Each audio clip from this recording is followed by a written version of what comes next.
Hi everyone, welcome to ebeat cash और स्वागत है आपका एक और एपिसोड में जिसका नाम है चार्ट ऑफ द वीक, जिसमें हम हर हफ्ते चर्चा करते हैं एक ऐसे चार्ट की जिसमें हमें कुछ खास पैटर्न्स दिखते हैं, कुछ खास एक्टिविटीज़ दिखती हैं या कुछ ऐसा दिखता है जिससे हमें लगता है कि आगे आने वाले समय में इस स्पेसिफिक चार्ट पे, कंपनी पे या स्टॉक पे किसी भी प्रकार का अपवर्ड या डाउनवर्ड मूवमेंट बनने की संभावना है। चलिए चलते हैं चार्ट पे और डिस्कस करते हैं इसके पीछे के लॉजिक के बारे में।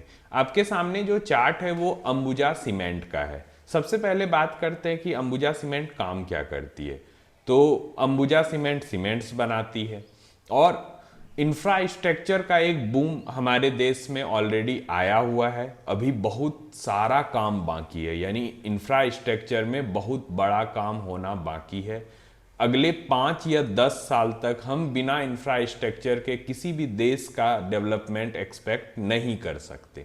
तो इसी हिसाब से इंफ्रास्ट्रक्चर सेक्टर हमें अच्छा दिखता है और उसमें अंबुजा सीमेंट और सीमेंट की अन्य कंपनियों का भी भागीदारी होना तय है। अंबुजा सीमेंट हमें इतना क्यों अच्छा लगता है? क्योंकि एसीसी और अंबुजा सीमेंट पिछले दिनों आपको पता होगा कि अडानी ग्रुप में शामिल हुआ है। तो अडानी ग्रुप में शामिल होने से कोई स्टॉक इतना इंपॉर्टेंट क्यों हो जाता है? क्योंकि आपने गौर किया होगा कि अडानी समूह में जो भी स्टॉक शामिल होते हैं उसमें लिक्विडिटी अच्छी हो जाती है, यानी कि प्रमोटर्स आ जाते हैं, एक गुडविल का भी इशू हो जाता है। तो इस हिसाब से लिक्विडिटी वाइज और सेक्टर वाइज देखें तो अंबुजा सीमेंट फंडामेंटली अच्छा दिखता है हमें। अब आते हैं चार्ट पे। चार्ट पे हमें स्पेशल क्या दिखता है?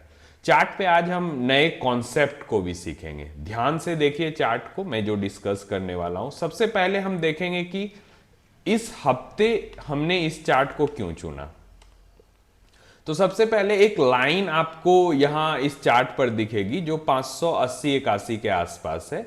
ये लाइन प्रीवियस रेसिस्टेंस का था जो एक बार ऑलरेडी टूट चुका है। प्रीवियस रेसिस्टेंस का मतलब है ये दिसंबर 2022 के टेन्यूर को जब आप देखेंगे तो इस रेसिस्टेंस की मैं बात कर रहा हूं।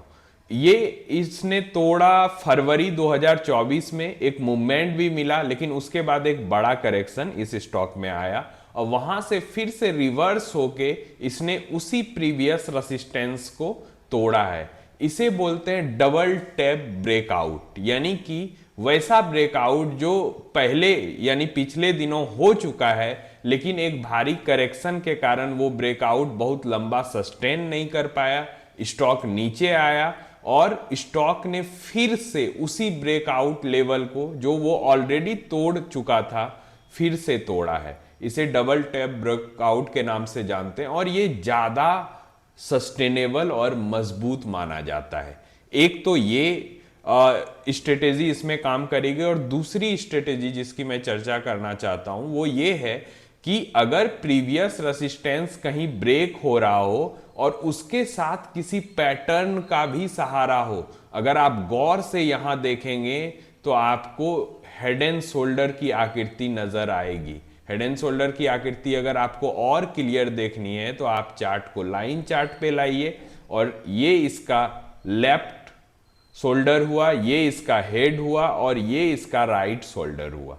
यहां पर अगर हम लाइन खींचेंगे तो इसका मतलब हमें दो तरफ से कंफर्मेशन मिल रहा है। सबसे पहले तो हमें नॉर्मल ब्रेकआउट के रूप में एक कंफर्मेशन मिल रहा है और दूसरा कंफर्मेशन हमारा ये हेड एंड शोल्डर के रूप में मिल रहा है। तो ये दो कंफर्मेशन, री अटेम्प्ट, ब्रेकआउट, ये हमें दिखाता है कि अंबुजा सीमेंट में जो लिक्विडिटी है वो काफ़ी अच्छा है। तो फंडामेंटली और टेक्निकली दोनों तरफ से अगर देखें तो ये स्टॉक हमें इस वीक का सर्वश्रेष्ठ स्टॉक दिखता है। मिलते हैं अगले चार्ट में अगले वीक, लेकिन इससे पहले डिस्क्लेमर सुनते जाइए कि अगर आपको अंबुजा सीमेंट में किसी भी प्रकार का ट्रेडिंग या इन्वेस्टिंग बेट लेना है तो आप अपने फाइनेंशियल एडवाइजर की राय जरूर ले लें। मिलते हैं अगले हफ्ते, तब तक के लिए सारे लोगों को बाय।